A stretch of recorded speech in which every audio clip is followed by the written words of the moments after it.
நாடு முழுக்க எல்லா செலிபிரிட்டிஸ் பாருங்க, விவாகரத்து விவாகரத்து. பாத்தீங்களா எல்லாரும்? எல்லா சினிமா பீப்புள் இன்னைக்கு அது எவ்வளவு வருஷம், 20 வருஷம் வாழ்ந்துட்டு விவாகரத்து. ஏன்னு தெரியல. நான் ஒண்ணு மட்டும் சொல்றேன், உண்மையான புரிதல் இருக்கணும் கணவன் மனைவிக்குள்ள. ஈகோ இருக்கக்கூடாது, நீ பெருசா நான் பெருசா இருக்கக்கூடாது. புரிதல் இருக்கணும், அண்டர்ஸ்டாண்டிங் இருக்கணும், ஒருத்தருக்கு ஒருத்தர் விட்டு கொடுத்து வாழணும். அதான் வாழ்க்கை. நீ இன்னைக்கு இப்படியா நான் அப்படின்னா எப்படி அது குடும்பம் விளங்கும்? அதுக்கான உதாரணங்கள் தான் இன்னைக்கு எத்தனை எக்ஸாம்பிள்ஸ் நீங்க எல்லாரும் பார்த்துக்கிட்டு இருக்கீங்க. ஆனா அத நான் பெருமையோட உங்ககிட்ட சொல்றேன், கேப்டன் தான் என்னுடைய எல்லாமே நினைச்சு கேப்டனுக்காகவே வாங்க. எனக்கென்று எந்த விதமான ஒரு சுய விருப்பம் எனக்கென்று எதுவுமே இல்லை.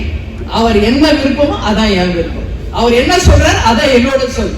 அவர் என்ன செய்யறாரு அதான் என் செயல். இப்படி என்னை டோட்டலா மாத்திக்கிட்டேன். எப்போ ஜனவரி 31, 1990 தாலி கட்டின அந்த நிமிஷமே என் வாழ்க்கையை கேப்டனுக்காக அர்ப்பணிச்சுட்டேன். அதனாலதான் கேப்டன் எவ்வளவு பெரிய கோபக்காரர் தெரியல உங்களுக்கு. டென்ஷன் அப்படி வரும், அப்படியே பொறுமையா பார்ப்பேன். அதனாலதான் அவர் அறியாம ஒரு வார்த்தையை சொல்லியிருக்கார் பேட்டியில. பாக்குறப்ப எனக்கு கண்ணுல தண்ணி வருது. என் மனைவி நிழல் சக்தி இல்லை, நிஜ சக்தி. அவ என் மனைவி மட்டும் இல்லை, என்னுடைய தாய் அப்படின்னு அவர் பேட்டி கொடுத்ததுல எனக்கு தெரியாது. இப்போ நான் யூடியூப்ல பாக்குறப்போ அப்படி அழுகிறேன் டெய்லி வீட்டுல. ஏன்னா அவர் அவ்வளவு சீக்கிரம் யாரையும் பாராட்ட மாட்டாருங்க.